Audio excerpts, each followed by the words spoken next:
Greetings, members, one and all of the Salivation Nation. What is it going to take to see a sustained rally in gold? Well, I believe it's something that's more than just a catalyst. It's going to be a trigger. And we're going to talk about that. We're not just going to talk about it, we're going to explore.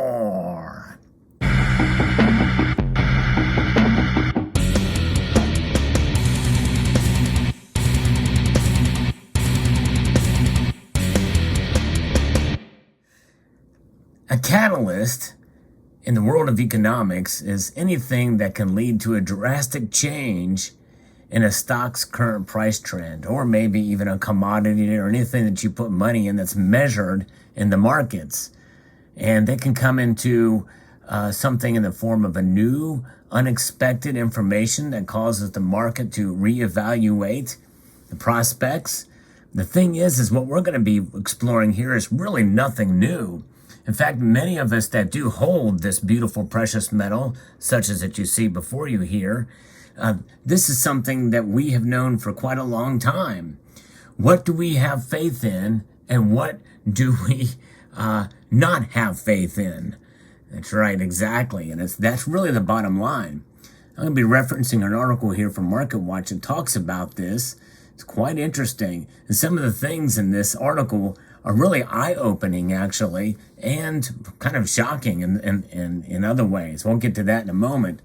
But gold has failed to show its value in terms of its price as a haven investment so far this year. Now, those words alone are a little misleading because value is something different than price, as you've heard me talk about time and time again. It's not shown its price discovery, but it has certainly shown its value for those of us who hold the precious metals. In fact, for those of us that buy it and understand it, we buy it precisely because we see it as a value, as a safe haven, which means that it's not an investment, as the article goes on to say here. With prices marking their lowest settlement since the spring of 2021, a key index that tracks the performance of gold mining stocks dropped to a more than 2-year low. It's been tough in the mining community, but it also provides opportunities there as well, as you've heard me talk about. Even so, it may be safe to bet that the metal will prove once again just how precious it is to investors under the right conditions. And I would argue, instead of the word investing, we should say hedgers and those who preserve our wealth with the metal. Rising interest rates and the strength of the dollar contributed to gold's drop to about $1,700 an ounce just a few days ago, the lowest finish since March 30th, 2021. And so that is something that's been somewhat discouraging, but in reality, gold has held its own, especially compared to silver and some other areas in the stock market, especially Bitcoin, by the way. Gold has spent the past couple of years stuck in a trading range with the upper 1600s on the lower end and stiff resistance just under and above $2,000 an ounce. That's likely the range the market will continue to see as the year concludes, says Peter Spiner, president of GoldSeek.com. In fact, I did a video recently about one big bank that thinks that we're going to see $2,000 gold by the end of the year. However, an indication that the U.S. Federal Reserve is nearing the end of its rate hikes would trigger, not just be a catalyst. And trigger, I think, is a more strong language with regards to a big response in gold prices, potentially lifting prices towards the top end of their trading range or higher. So if we see the end of rate hikes sooner rather than later, before this year ends, in other words, if with the Fed meeting coming up very, very soon now, literally days within the recording of this video, then that being the last rate hike, then we will, for this year, if by some chance it causes us to go into a pretty steep recession or stagflation, the Fed may chicken out, and that will be it, and then we could see gold just take off. I think their next meeting is in September. And then we can see that the prices go up very quickly, by the way. Now, it's not saying it's going to happen, but it's possible that that could be the trigger that makes it happen. Red hot U.S. inflation numbers have produced fears of more aggressive interest rate hikes, raising the risk of recession. The June U.S. inflation reading showed a rise to a nearly 41-year high of 9.1%. That's the consumer price index number. But we know it's a lot more than that. Even they admit that when you look at things separately, most of the measures are much higher than 10% really even as well. And so more than likely, we're going to see those numbers all but increase. Most the supply side economists certainly do predict more and more of the higher inflation numbers to come. And so this is backing expectations for more interest rate hikes by the Fed in the short term. In fact, we pretty much know that they're going to do a 75 basis points rate hike. Now, what does that mean? That means a 3/4 point rate hike. If it's a 100-point system with 100 points meaning 1%, 75 basis points meaning 0.75%. But many of us feel that they could go and be more aggressive and do a 100 basis points rate hike. But however, with gas prices now easing back a bit, not by a lot, they may be less likely to do that because that is one of the drivers of inflation. Not the main driver, by the way, as much as some politicians would have you believe. Investors have historically used gold to offset losses from inflation, but central bank interest rate hikes and strength in the U.S. dollar have managed to dull the metal's appeal. Not only that, but also the bond yield. Many people feel like the bond market is kind of upside down as well. But nonetheless, the dollar, the bane of our existence here in the precious metals community, the dollar, it has certainly, this Federal Reserve note is losing value, but it's stronger than it has been in the last 20 years. Why is that?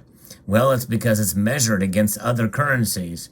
You know, and I use the laundry basket, the dirty laundry basket as one analogy. I'd like to think of a better analogy than a laundry basket, a dirty shirt in a laundry basket. This is a clean, crisp $1 bill here. But in reality, it's dirty with modern monetary theory, with quantitative easing, with policies that our politicians and our central bankers have done to devalue it at an accelerated rate. That's inflation, folks. Although we need it, we use it, we love to hate it, we hate to love it. There's no question about that. It is the note and it is the currency. It is indeed money, as I've talked about also, because it is a store of value. That's the one thing that some say that's what makes the dollar not money, but rather just a currency. But regardless, it is a store of value. It is a losing store of value. In other words, it's leaking value at a rate of 9.1% per year, but it is still a store of value. It is what I like to call, and many people refer to as bad money. Think of Gresham Law. Bad money drives out good money. It is liquid, and people tend to save back the good money, such as gold, and utilize and spend the bad money. They want to get rid of the bad money because it's devalued, but money it is. But that's an aside note. But the thing is the price of gold could go up with that trigger, with the Fed easing back and going back into a more dovish policy. In other words, not raising rates, and that would be considered a dovish policy. Paul Wong, market strategist for Sprott Asset Management, points out that the concept of gold as an inflation hedge was born nearly 50 years ago in a market that is nearly entirely different from the current market. Now think about that for a moment. Gold was born as a concept as an inflation hedge 50 years ago?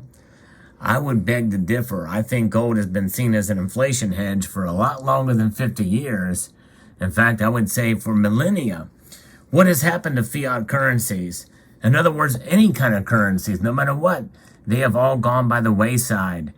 Currencies, and yes, if you want to call them money, bad money, and gold and good money, well, the sound money is gold, has protected against inflation for thousands of years through all kinds of monetary systems, currencies, nation states, epochs, generations, empires, cultures, societies, even religion.